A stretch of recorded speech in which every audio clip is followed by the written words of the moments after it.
A week ago, after 20 years of exclusion, America rediscovered China. Most of the people covering the president's trip did not speak Chinese, but they did manage to give us their own impressions of China. Their own experience, tastes, education had conditioned those reporters to respond to China in a certain way.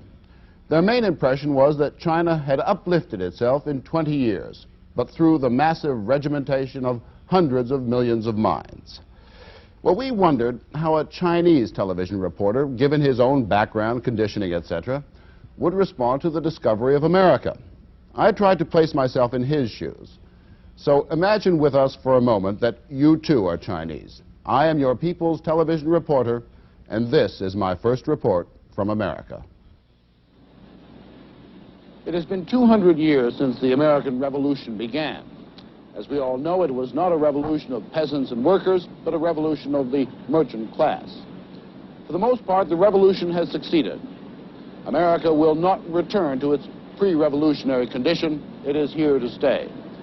And while there have been excesses, the lot of the ordinary individual, the ordinary American, has been vastly improved in the last 200 years. But coming to America's biggest city, New York, is like coming to another planet. The first thing you notice is the regimentation of all classes. Each morning, they pour by the hundreds of thousands down into the honeycomb of tunnels beneath the city. Like so many ants, the citizens of New York scurry to their jobs. These subways, incidentally, are part of the air-raid shelter system that the ruling classes have installed to convince the common people of the threat of the People's Liberation Movement. Above ground in New York, as in most American cities, the merchant class's control is even more evident. People who live outside the city cannot enter it without paying money. And the people who live in the city are prisoners. They cannot leave the city unless they too pay for the necessary permission. Permission today comes in the form of an automated green light. A visitor to America cannot help but be struck by some of the fruits of the revolution. The World Trade Center, for example, is 1,350 feet high, or 16,200 inches. It took 7 years to build and is, for the most part, empty. But it is the tallest building in the world. Sheer size in America is its own reward. But that is the showpiece, New York. The workers do not live in the city center, but in these workers' apartments. Mile upon mile, each one the same. The predominant color is gray. Gray sky, gray buildings, gray people. Our interpreters discouraged us from talking to the common people. They insisted on taking us to the main square of the city, Times Square. This is where the citizens are encouraged to spend their leisure time. Young girls are drafted from the farm to join entertainment brigades. They work in these theaters or on film, and some of them work independently on the streets after dark. But nervous officials cautioned us to remain in our hotels at night behind locked doors. Even in their allotted leisure time, Americans are regimented. This is People's Cinema #1. Our hosts were embarrassed when we questioned them about the long lines everywhere. The film these workers are being encouraged to see is about rape, murder, a society ruled by violence.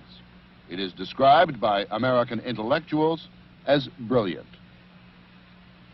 Wherever you go in America, you cannot escape the exhortations of the chairman, of thousands of chairmen who keep America free and great, or so the people are told. There is also a campaign to reduce the population of the world's fourth most populous country. People are encouraged to leave for just about anywhere. But the strongest impression given a visitor from so many thousands of miles away is of the police here. Police everywhere. Police on foot.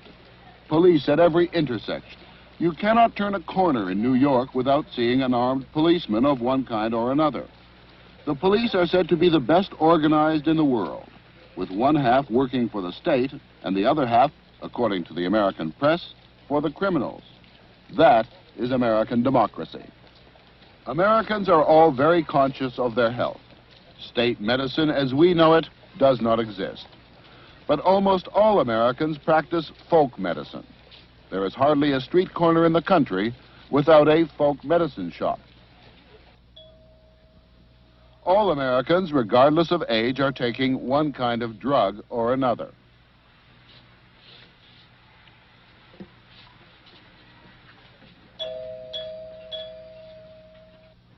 Every morning at first light, workers are ordered into the streets. In New York, into the Central Park. Regardless of age, they must fulfill their exercise norm.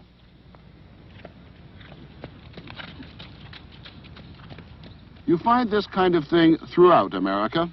A healthy mind in a healthy body is the slogan they use. There are slogans for everything in this controlled society of 200 million people, but most of them are negative signs and slogans, designed to keep the people within the pattern set by the state.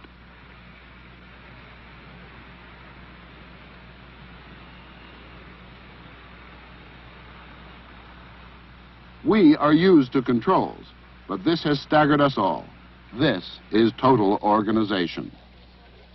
This is what totalitarianism is, the total control of a whole population, of hundreds of millions of people. And here you see it in operation.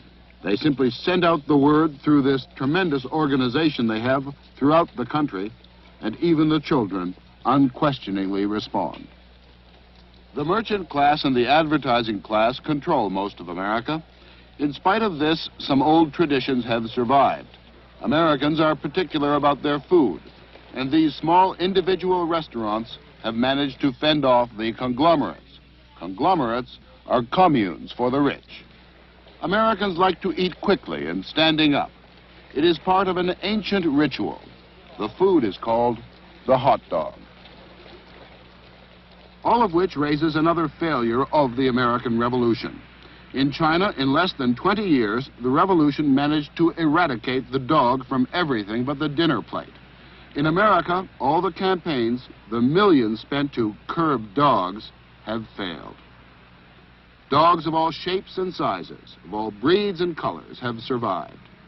It is a noble gesture of defiance by the people of America to the regime that has tried to control their every thought and act for centuries now. The state is everywhere, watching. America has channeled its technological energies into watching its every move. The state sociologists call it communications. But no citizen can spend even a moment in a quiet, private reverie without being watched by another citizen. These people, as you see, all have the same dour expressions on their faces. When I commented on this, Americans told me that New York people were different from other Americans, that they were arrogant and regarded their city as the Middle Kingdom, surrounded by barbarians. It is indeed a confusing place. There are all kinds of anomalies about this country that are difficult for a stranger to understand. For instance, here in the Central Park, you see all of these horse-drawn taxis, and you see them parked in front of the fashionable hotels around here. Well, why is it in America that only the very rich can afford to go by horse? The poor people must go by bus or by taxi or even by their own car. In most other countries, we are trying to get rid of the horse and other animals as the primary means of transportation. In America, the horse is the fashionable way to travel.